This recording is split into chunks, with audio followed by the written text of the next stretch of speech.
પાણી છે.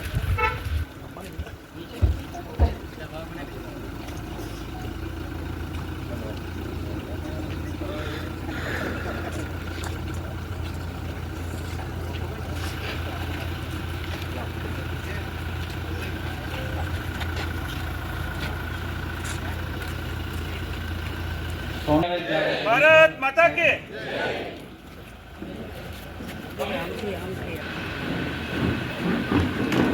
बोलो भारत माता की जय। भारत माता की जय।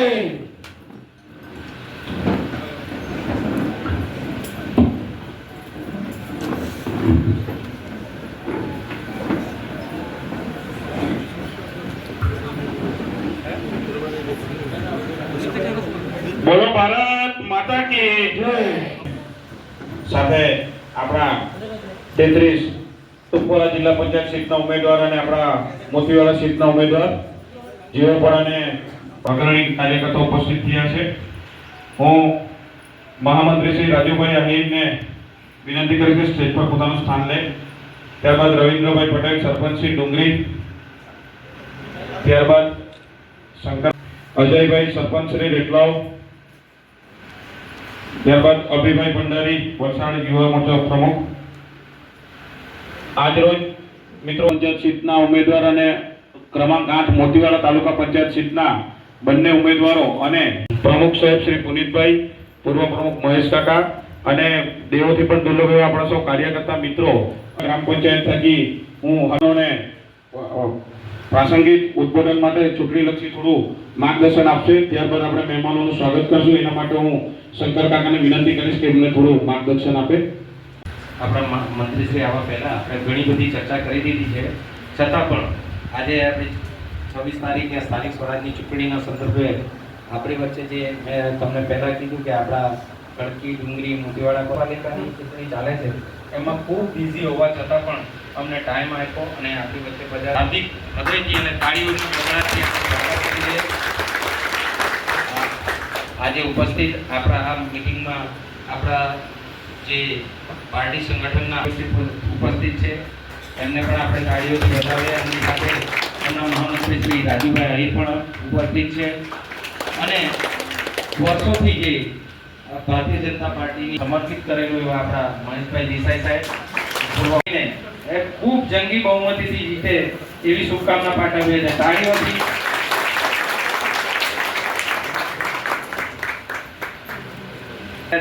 મોતીવાડા 8 ની બેઠકના ઉમેદવાર શ્રી જીતેન્દ્રભાઈ વિષ્ણુભાઈ પટેલે વિજયની ખૂબ સીટ પર ઉમેદવારી કરી છે। એવો પણ ખૂબ જંગી બહુમતીથી વિજય બને। આપણા સગાવાલા કોઈ મિત્ર મતથી વિજય મોટી સંખ્યામાં વિજય બને એ માટે જોરદાર તાળીઓથી આપણે બધાનું સ્વાગત છે। આપણે અગાઉ કરોડોના કામની ફાળવણી કરી છે। આપણે તે દિવસે આપણે જોતા કે આપણી ગ્રામ પંચાયત ફાટક પાસે એક નાની સરખી કુટિયા હોય ને ગરીબની તેવી ગ્રામ પંચાયત હતી, પરંતુ આ તમારા બધા જ આગેવાનો છે, હું નામ નહીં લઈશ, પણ એ તમામ આગેવાનોની જ્યારે વ્યથા સાંભળી કનુભાઈ એક જ ઝટકે આપણે એને એક સરસ ગ્રામ પંચાયત સચિવાલય ભવનનું આપણને મંજૂરી આપી દીધી અને આજે એનું ઉદ્ઘાટન પણ એમણે જ કરેલું।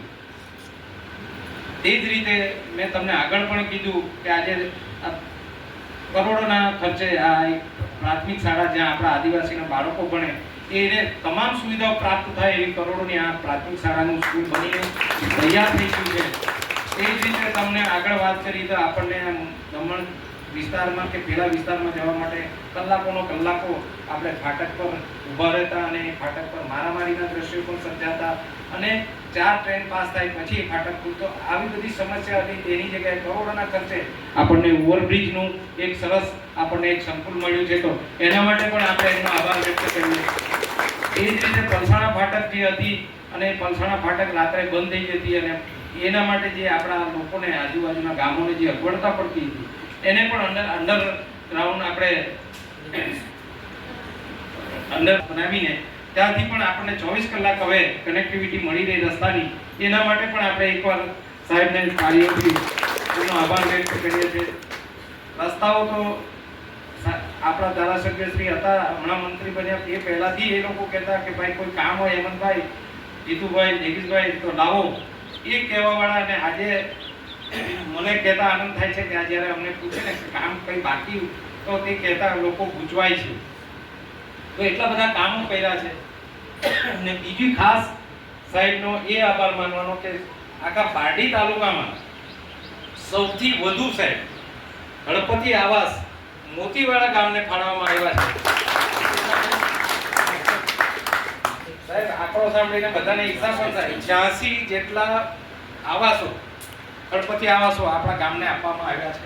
તે પહેલા તો કેટલા આપવામાં આવેલા? એ પહેલા 120.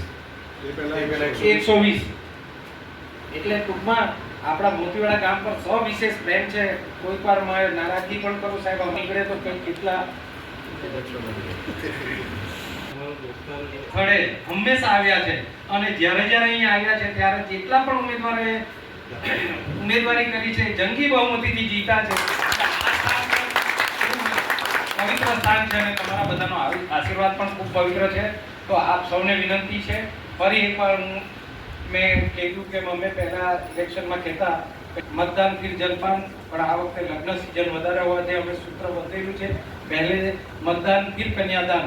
તો તમે જે પણ લગ્નમાં જાય તો આપણે આ વખતે આપણા એક પણ વોટ, મેં કીધું ને ગ્રામ પંચાયતમાં જેમ આપણે આપણા ઉમેદવારને જીતાડીએ છીએ તે જ રીતે તાલુકાનો અને જિલ્લાનો આપણો પ્રતિનિધિ ત્યાં જિલ્લા અને તાલુકામાં જશે તો આપણા નાના કામ જે છે તે તમામ કામો માટે એ લોકો ગ્રાન્ટ લાવીને કામ કરશે.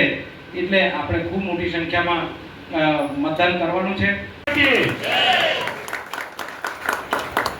ત્યારબાદ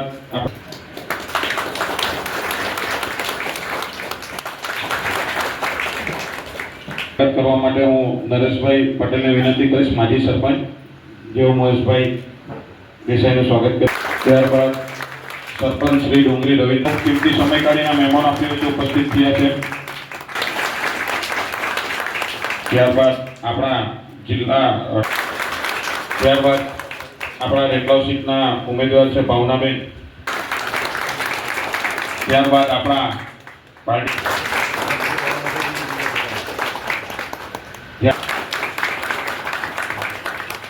ત્યારબાદ આપણા બોલછડ 100 મહેમાનો અને આપણા ચૂંટણી લક્ષી. બોલો ભારત માતા કી જય, ભારત માતા કી જય.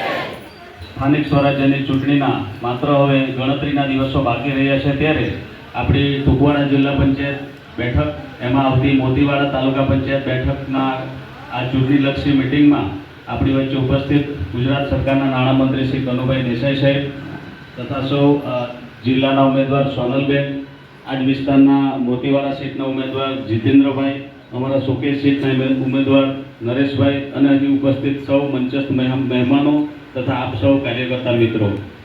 ચૂંટણીની વાત કરીએ તો છેલ્લા ઘણા સમયથી આપણા પારડી તાલુકામાં આપ સૌ જોતા હશો ખૂબ જ કાર્યકર્તાઓમાં ઉત્સાહ છે અને ખૂબ જ જોરશોરથી પ્રચાર ચાલી રહ્યો છે. એની સામે એ આપણો સામેનો જે પક્ષ છે એ કોઈ જગ્યાએ પ્રચારમાં કે કોઈ જગ્યાએ દેખાતા નથી. નવા નીકળી આવેલા છે આમ આદમી પાર્ટીવાળા, એ પણ કોઈ જગ્યાએ દેખાતા નથી. અને મોતીવાડા સીટની વાત કરું તો આપ સૌની જે સંખ્યા છે તો આપણી જીત તો આજે અહીં દેખાઈ જ રહી છે. જે અમારા સાઈડના ગામડાઓની વાત કરીએ તો સાહેબે પણ ખૂબ જ મીટિંગો કરી છે, પ્રચાર કર્યા છે.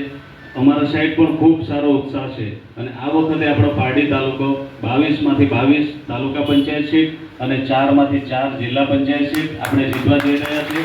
એટલે આપણે ચોક્કસ ખાતરી આપું છું. આ પ્રસંગે વધુ સમય ન લેતા ભારત માતા કી જય. સૌને નમસ્કાર. સૌપ્રથમ તો મોતીવાડા ગામના દરેક નાગરિકોને ખાસ અભિનંદન આપું છું. આટલી મોટી ચૂંટણી સભા આ સમયે કરવા માટે એ જ બતાવે છે કે તમે ભારતીય જનતા પાર્ટીના સમર્થનમાં. આપણે જાણીએ છીએ કે ગઈ વખતે પણ આપણી 22માંથી 21 તાલુકા પંચાયતની સીટ હતી, ખાલી એક જ અપક્ષને હતી. આ વખતે આપણે 22 જીતવા જઈ રહ્યા છીએ ત્યારે આપણે ચોક્કસ મતદાન કરીએ. સવારે મતદાન જલ્દી કરી લઈએ તો આપણને સારામાં સારો ફાયદો એટલા માટે થશે કે ત્યાર પછીનું જે મતદાન છે એ થોડું ધીરું પડી જાય છે.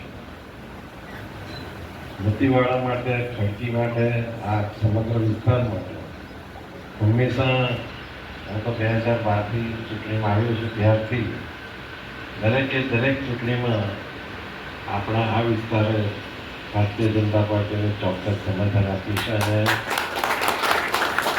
આ વિસ્તારના જે કંઈ પણ કામો કે સમસ્યાઓ બતાવી હોય એનો ઉકેલ કર્યો છે.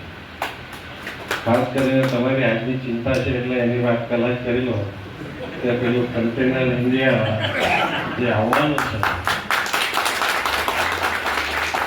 આટલા બધા લોકોની સામે કહું છું કે એ નથી આવવાનું, આવશે જ નહીં.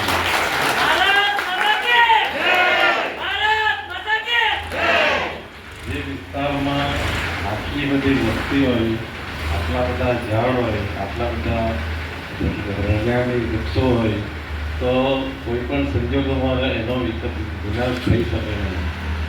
એટલે એ તો ખાલી દરખાસ્તની તપાસ કરવા આવ્યા છે ને કન્ટેનર ઇન્ડિયા એ સરકારી કંપની નથી એટલે તમારે કોઈ ચિંતા કરવાની જરૂર નથી. અને તમારા પ્રતિનિધિઓ આ બધાની સામે તો કલેક્ટરને સીધું કીધું છે પણ એ મારા મોડે તમને સંભળાવવા માટે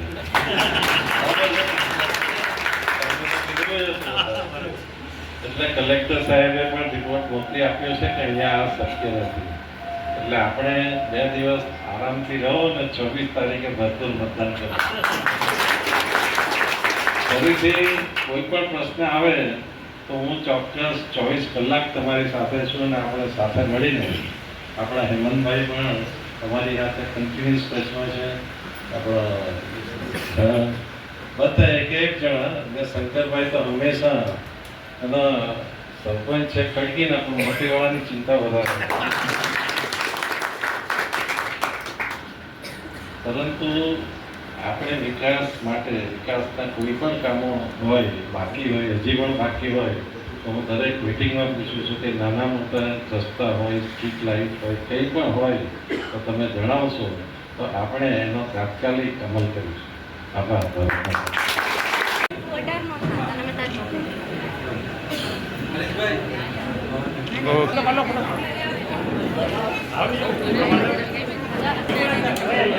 કેમ